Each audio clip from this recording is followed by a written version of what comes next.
Hello and welcome to the Warehouse, my ippy shibbies. I'm Brad, aka your drama queen 1014, and here we are with season 11. It's finally here. It's here. So, there are 15 girls. That is a lot of fucking girls. So we're gonna try to wrap this up as fast as we can. I will be doing the entrance looks in another video, and I will be also doing the runway looks in another video. So those will be following shortly. Shall we just get to it? So we finally get a mini challenge. We've been spoiled with All Stars, and it is the famous photo shoot. And then we come to find out that they have to come in on the set that is just portrayed with all the winners previous season and RuPaul. The photographer is Albert Sanchez, and they come on and they are surprised. Wait, there's something missing. And a previous queen from previous season comes out to pose with one of the girls. They're also instructed that they have to direct the photo shoot themselves, meaning they have to place an alumni in their photo. They had to basically stand out from the alumni.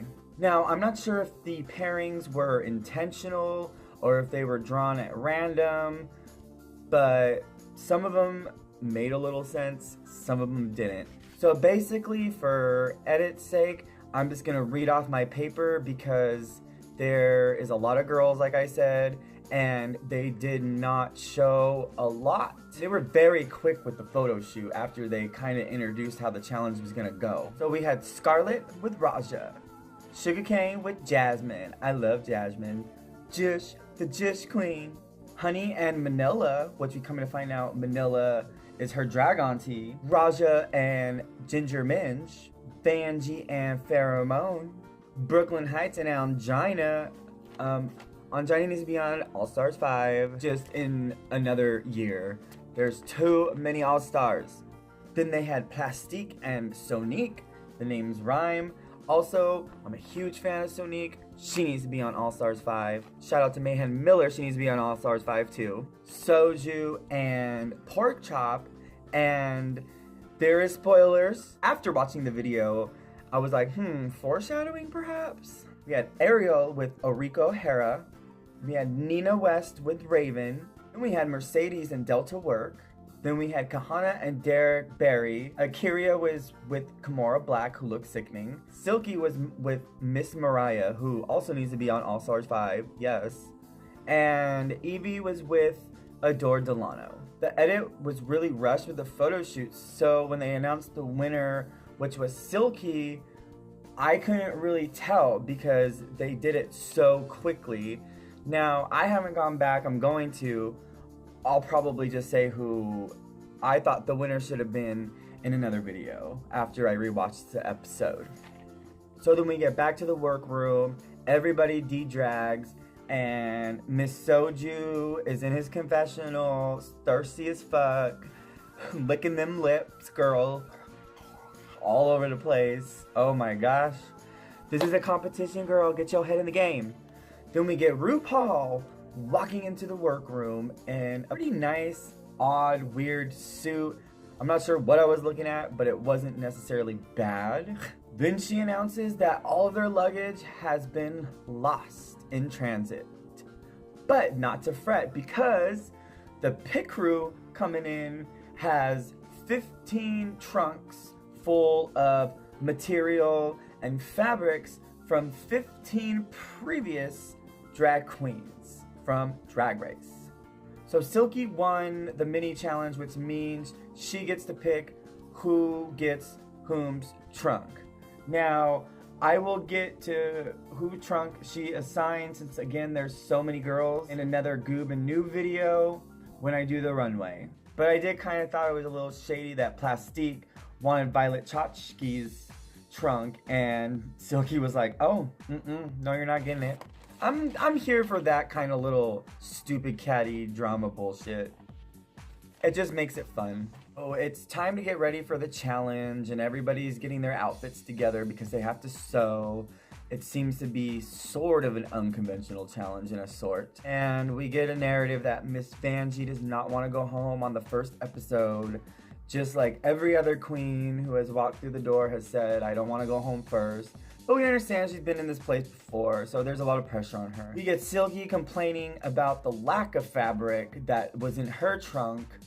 And as we all saw, which some of the girls pointed out, said, you have enough fabric there. And in the edit, she was doing romper room, buffoonery, fuckery, and she wasn't really utilizing her time. She should have been making that outfit work instead of complaining about the lack of fabric and being so damn extra. Then we get Nina. She's kind of freaking out a little bit about her sewing abilities. It's not her strong suit. So we get that. She's kind of under pressure since she's auditioned 9 times and now she's finally here. So that kind of got to her a little bit. And unfortunately it showed. Then we get a cut to Miley Cyrus dressed up as BJ. And oh my gosh, Miley Cyrus looks like her daddy as a drag king. Oh my goodness. She's kind of cute. She kind of looks like a former boss of mine. So she's dressed as one of the crew members. She's going in there, holding the sound mics, you know, putting mics on the girls, adjusting things for the girls. And as this is going on, we have some of the girls talking, primarily Ariel Versace, talking about how annoying Silky is being. A lot of the girls agree with her, as do I. She came in strong, which is fine, but you know, she was at 176% the whole fucking time. She was on that peak of Mount Everest that whole motherfucking time up until this point. And spoiler alert, she kept it even in Untucked. So I was understanding where they were coming from because I would want to focus on getting ready, especially if I'm going around complaining that I have lack of fabric. I would want to make sure that I have something together to put on that runway. So finally, as Miley, BJ, was going around adjusting mics on one of the girls, Silky notices that BJ is actually Miley Cyrus. And then was all, bitch! And then she picks her up, practically swooping her around like a baby, and then proceeds to piggyback her, you know, singing Wrecking Ball pretty much to the rest of the girls, completely stepping all over the other girls' time to have with Miley. And honestly, I was like, oh my gosh, if she fucking drops Miley Cyrus, are they gonna be able to pay the fucking insurance on this? Oh my goodness, you need to fucking put her down. And you can even, at one point in the middle of it, you can tell Miley was like, oh shit, can I get put down now? And then Nina finally intercepted. It was all like, she looked scared. And she did, a little bit.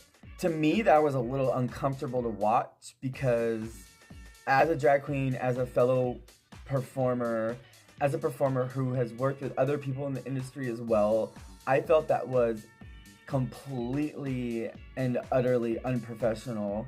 I understand you're in a reality TV competition. A difference between being too much and being extra and just being flat out disrespectful. And I'm sorry, but I felt that was completely unprofessional. And just knowing up to this point of what I've watched from her, I would not want to work with her in any groups if I was on the show with her. And I honestly wouldn't want to work with her in person either. That's how she acts in person. I wouldn't want to work alongside that. And the whole time it was happening, it kind of flashed back to Mimi I'm First, with Rue saying, drag is not a contact sport. And I was agreeing, I'm like, put Miley down. So that happened, and a lot of the girls were upset, which was understandable that they didn't really get a lot of time with Miley because Silky pretty much steamrolled everybody and stole Miley from everybody. But that was for a justifiable reason. So Miley gives them a little bit of advice for nerves handed down from her godmother, Miss Dolly Parton. So these queens are getting legendary advice. Thought that was cute. Then we get to the runway. And again, I will be doing a Goob and Noob video, including RuPaul's outfit.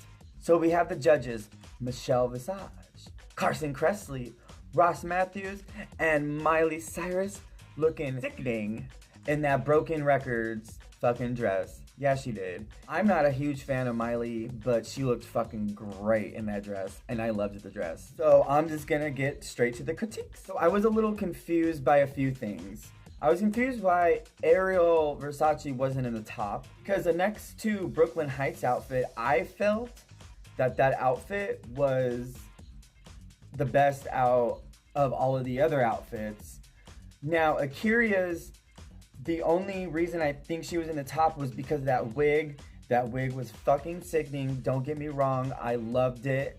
I loved it. I loved it. I loved it. But as an ensemble together, Area followed the criteria a little bit more better than Akira in my mind. It was like cosplay, lovely, yummy realness. But by no means am I discrediting Akira's look at all, because it was fucking sickening. I'm also a little confused why Silky and Scarlett weren't in the bottom. I feel like Scarlett needs to be in the bottom because her makeup is like season 1 busted realness. I am so sorry to say that, but it is. She looks more like a woman in her confessionals.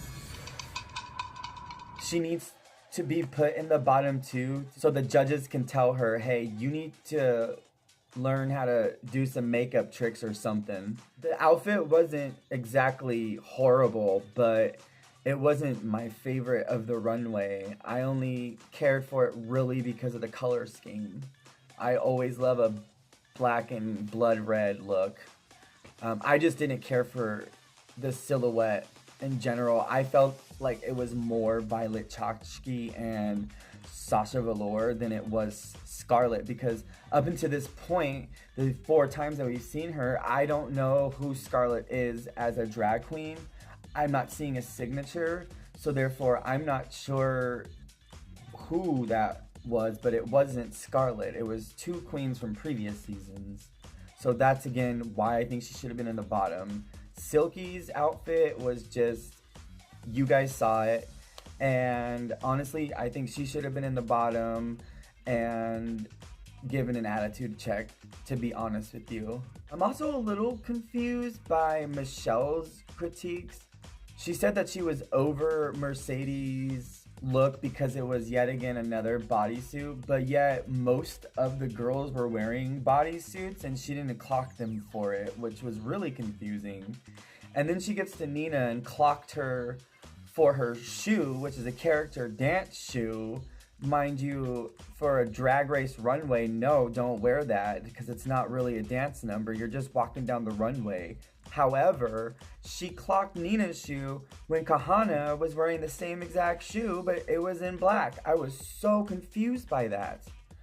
All in all, I do kind of agree with what most of the judges said about everybody in total. I say most because Ross always tries to come in a comedic route. It's just not transmitting anymore, and it's just not relatable anymore, and I just don't know why he's a judge. Sorry, not sorry. So going back to Ariel Versace, I think she should have at least been in the top, so they could have judged her look and Brooklyn's look together. I still feel like Brooklyn's was stronger than Ariel's, but I feel like she should have had a chance to on an even panel with Brooklyn in my mind. So we get to the bottom 2, which is Kahana and Soju.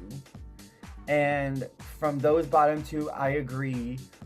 I think Silky and Soju should have been in the bottom 2 because honestly, I don't think Kahana's outfit was the worst of the collective looks, even though it was a little bad. Then we get to the lip sync, and it's Hannah Montana, Best of Both Worlds. So I'm watching it, and I'm like, so there's 15 girls. Are we gonna have a double elimination right off the bat? I know, shady. Whatevs. The reason I say that is because Soju was very lackluster in her performance, didn't really know the words, and Kahana was bringing way too much for that song. She was at 200 when the song was at like 75. She was just doing way too fucking much. Very confused why it took forever for Soju to take off one glove. And then I was a little concerned that her wig was gonna fall off, because you can see her wig line when she started going like, best of both worlds. I'm like, oh, are we gonna have a Monique moment? Is her fucking wig gonna end up in the rafters too? Now I know that Soju said that she had been diagnosed with a condition leaving a cyst on her taint. I'm not gonna say where that is, you can look it up. However, I feel like she still sort of worn heels. She didn't really create any silhouette, and this is why I agree that she went home. It seemed like from the cyst popping on the airplane on the ride over to Drag Race, she was just like, well, I'm just gonna go ahead and give some flowy looks so I don't have to tuck, so this doesn't come more painful. To me, my health comes first. Knowing the restrictions and constraints you're gonna put yourself under, especially in such a sensitive area that can get so infected very easily and very fast. She should have not even been medically clear to do that, I don't think, because that's just gonna make it worse through the competition. What was she thinking? There are hundreds and thousands of girls who audition, and she should have took herself out of the competition because of that and let someone else compete, because honestly it showed in her attitude and it showed in her looks. And I'm sorry to say this, but it just seemed like she stole a chance from another girl. She should have just reapplied next season, which she probably would have gotten past when everything is all healed up and stuff, and she probably could have gone farther. But this season she was not ready. I'm sorry to say that, but I agree with the judges for her going home first. She wouldn't give any silhouette, she wouldn't give any shape, she wouldn't give us any titties. Honestly, her walk-in look makeup was not good, and her makeup on the runway wasn't very good, and honestly, you guys saw the outfit. So I'm sorry to say that I agree with the judges. Whew, so that was episode 1 of fucking RuPaul's Drag Race season 11. We have 14 more girls to go, so that means we have 14 more episodes, 13, 12 more episodes possibly, but with a finale and a possible reunion, we possibly have 17, 15 to 13 episodes on our hand. So, let's enjoy this. And thanks for coming with me, Brad, aka You're a Drama Queen, 1014, to the Warehouse. Please make sure to subscribe, like, and share so you can get your drag fixins with me. What did you guys think of the episode? Let me know in the comments below. Following will be Goob and Noob videos for the entrance looks and the runway looks, which will be my opinions on the entrance looks as well, and my opinions on the outfits for the runway. Anywho, until next week, my Ibby Shibbies.